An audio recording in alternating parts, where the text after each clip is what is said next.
श्री स्वामी समर्थ मैत्रिणींनो, आजची आपली रेसिपी आहे खूप हेल्दी वन मील रेसिपी आहे लौकीची भाकरी। आणि हे लौकीचंच वरण आहे आपण सर्व केलेल्या कैरीच्या लोणच्यासोबत आणि निंबूसोबत। पण या व्हिडिओमध्ये मी तुम्हाला दाखवणार आहे लौकीची भाकरी आपण कशी केलेली। चला कृतीकडे वळूया।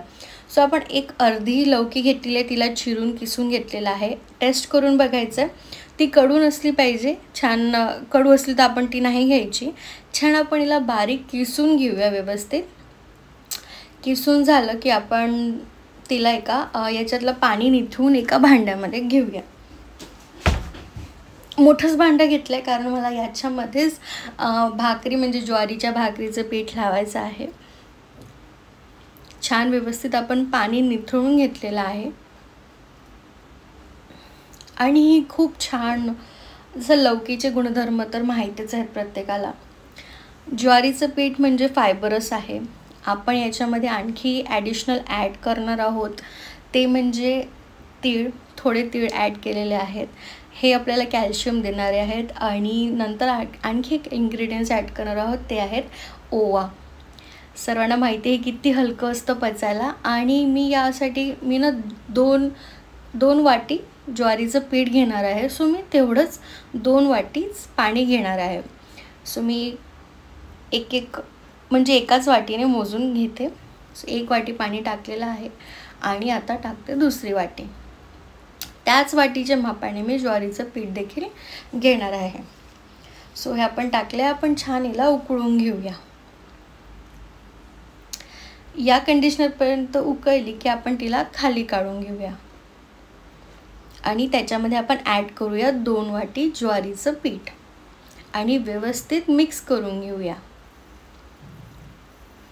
हे छान मिक्स झाले की आपण हिला 10 ते 15 मिनिटं रेस्ट देऊया।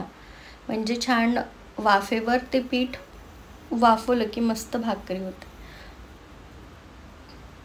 या पद्धतीने क्लीनिंग इज इम्पॉर्टंट। या पद्धतीने केलेली भाकरी मऊसर राहते पुष्कळ वेळपर्यंत। आपलं पीठ थंड झालेलं आहे, आपण काढलेलं आहे। थोडासा पाण्याचा हात घेतला आहे मी, थंड पाण्याचा, आणि हे पीठ छान मळून घेते आहे व्यवस्थित मळून। आणि थोडा तेलाचा पण मी 1-2 तेल पण घेतलेलं आहे।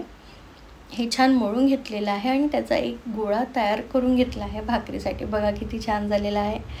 But it's not over it, आणखी आपल्याला मळायचं आहे। छान मऊसर भाकरी व्हायला हवी, छान भाकरी फुलायलाही हवी।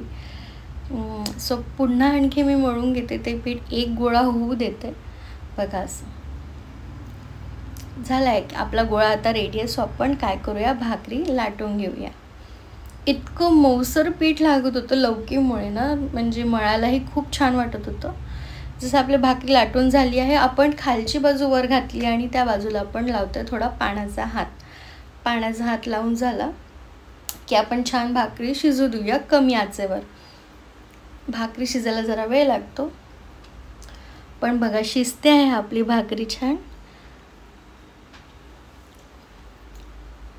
अक्षय कुमारची मस्त रेसिपी मला खूप आवडली आहे ही। बघा आपली भाकरी छान एकीकडनं झाली आहे, दुसरी आपण बाजू पलटवली। बघा आपण थोडं फिरून घेऊया, कुठून तरी दाबावं लागतं। हां, तिथनं जर दाबलं बघा की आपली भाकरी फुलते। म्हणजे तिथनं जरा फाटली होती म्हणून जरा दाबावं लागतं, अदरवाईज अशीच फुलते ती। मला वाटलं नव्हतं ही लौकीची भाकरी फुलेल की नाही, पण ही खूप छान फुललेली आहे। टेस्टला 10 on 10 आहे, फुल मील आहे। आपण एक भाकरी खाऊन पण मस्त दिवस निघू शकतो। बघा छान फुलली आहे भाकरी आपली, वा वा। आणि खूप सुंदर सुगंधसुद्धा या भाकरीचा। तर दुसरी पण भाकरी रेडी आहे पाणी लावून। चला आता आपण प्लेटिंग करून घेऊया। 2 भाकरी वाढली आहे मी, सोबतच लौकीचं वरण घेतलेलं आहे, कैरीचं लोणचं आणि निंबू खूप इम्पॉर्टंट आहे वरणासोबत, ते नक्की घेत जा वरणावर निंबू। तुम्हाला ही रेसिपी आवडली तर लाईक करा, कमेंट करा आणि सबस्क्राईब करा आणि निंबू घेणं विसरू नका। थँक्यू।